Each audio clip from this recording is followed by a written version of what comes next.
प्रधानमंत्री नरेंद्र मोदी नागपुर पहुंचे हैं, जहां डॉक्टर हेडगेवार की स्मृति को उन्होंने श्रद्धांजलि दी है। और हमारे साथ इस समय हमारे संवाददाता अश्विनी मिश्र भी फोन लाइन पर हमारे साथ मौजूद हैं। अश्विनी, बेहद ही ऐतिहासिक दिन है, ये बेहद ही महत्वपूर्ण दिन है।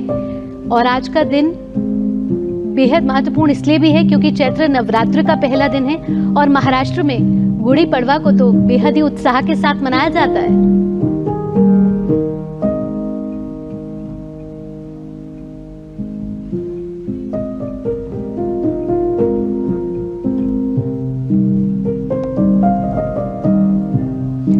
तो डॉक्टर केशव बलिराम हेडगेवार के सम्मान में आपको बता दें कि उनके उत्तराधिकारी MS गोलवलकर द्वारा निर्मित ये स्थल उन लोगों के लिए श्रद्धांजलि और तीर्थ स्थल दोनों के रूप में ही कार्य करता है, क्योंकि ये संगठन की अपनी वैचारिक वंशावली को भी जोड़ता है।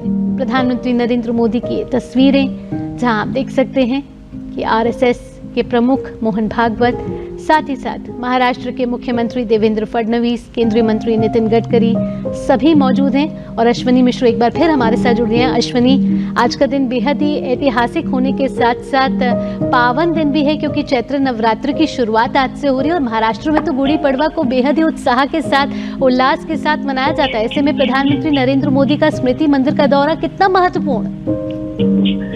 निश्चित तौर से भावना अगर देखें तो ये दृश्य बताते हैं कि जब देश में सांस्कृतिक पुनर्जागरण का काल चल रहा है, जब नव संवत्सर का आरंभ हो रहा है, जब वर्ष प्रतिप्रजा का दिन है और जब राष्ट्रीय स्वयंसेवक संघ के आद्य सरसंघचालक डॉक्टर केशव बलराम हेडगेवार की जन्म जयंती भी है, इस दिन आज प्रधानमंत्री नरेंद्र मोदी का नागपुर आगमन और डॉक्टर हेडगेवार स्मारक समिति पहुंचकर स्मृति मंदिर में आद्य सरसंघचालक डॉक्टर हेडगेवार को श्रद्धा सुमन अर्पित करना और साथ ही साथ द्वितीय सरसंघचालक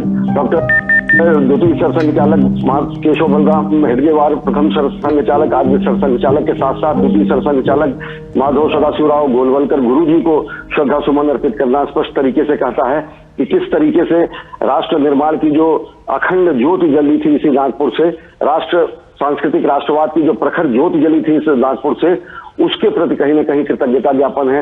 पुष्पांजलि अर्पित करना, आदरांजलि अर्पित करना, पुष्पार्पण करना और साथ ही साथ अब प्रधानमंत्री नरेंद्र मोदी माधव नेत्रालय का जो विस्तारित परिसर है वहां जाकर कार्यांजलि भी अर्पित करेंगे। तो पुष्पांजलि का कार्यक्रम, कार्यांजलि का कार्यक्रम और साथ ही साथ ये कार्यक्रम की किस तरीके से राष्ट्र निर्माण की जो प्रक्रिया है उसमें एक राष्ट्र साधक के रूप में, राष्ट्र सेवक के रूप में प्रधानमंत्री नरेंद्र मोदी पहुंचे हैं और सांस्कृतिक राष्ट्रवाद के प्रणेता, सांस्कृतिक राष्ट्रवाद के अधिष्ठाता डॉक्टर केशव बलराम हेडगेवार की जयंती पर वो पहुंचे हैं और उन्होंने श्रद्धा सुमन अर्पित किए हैं। प्रधानमंत्री नरेंद्र मोदी जब पहुंचे तो उनका स्वागत भैया जी जोशी, जो कि डॉक्टर हेडगेवार स्मारक समिति के अध्यक्ष हैं, उन्होंने किया और साथ ही साथ राष्ट्रीय स्वयंसेवक संघ के सरसंघचालक डॉक्टर मोहन भागवत जी के साथ उन्होंने श्रद्धा सुमन अर्पित किए। वही स्थान जहां पर अग्नि संस्कार किया गया था डॉक्टर केशव बलराम हेडगेवार जी का, जो कि आद्य सरसंघचालक हैं। निश्चित तौर से ये विशिष्ट दिन है क्योंकि आज जन्म जयंती भी है। और इस स्मृति मंदिर की अगर बात करें तो स्मृति मंदिर का निर्माण 1962 में हुआ था और यहीं पर अग्नि संस्कार द्वितीय सरसंघचालक गुरु जी का भी हुआ था, सदाशिवराव माधव गोलवलकर जी का हुआ था। तो दोनों ये जो पुण्य ज्वाला यहाँ पर, जो तप की ज्वाला यहाँ पर अवस्थित है, वहां पर पहुंचना प्रधानमंत्री नरेंद्र मोदी का और श्रद्धा सुमन अर्पित करना, उन सभी ऐसे मनुष्यों को श्रद्धा सुमन अर्पित करना है जो कि राष्ट्र निर्माण में जिन्होंने राष्ट्र के निर्माण के महायज्ञ में अपने सर्वस्व न्यौछावर किया, अपने जीवन कार्यों को स्थापित किया और अपने समझा से, अपने राष्ट्र निर्माण से उन्होंने राष्ट्र को, सांस्कृतिक राष्ट्रवाद को जगाया। तो निश्चित तौर से बेहद महत्वपूर्ण दिन, नव संवत्सर के दिन, गुड़ी पड़वा के दिन, वर्ष प्रतिप्रजा के दिन और डॉक्टर हेडगेवार के जन्मदिन के दिन। बिल्कुल। साथ ही अश्विनी, अगर डॉक्टर हेडगेवार की बात करें तो उनकी कई प्रेरणादायक बातें हैं, वो आज भी प्रासंगिक है। वो कहते थे कि राष्ट्र सेवा सर्वोपरि है। वो कहते थे कि संघ का कार्य व्यक्तियों को जोड़ने का है, तोड़ने का नहीं है। तो राष्ट्र को सबसे प्रथम प्राथमिकता डॉक्टर हेडगेवार देते थे।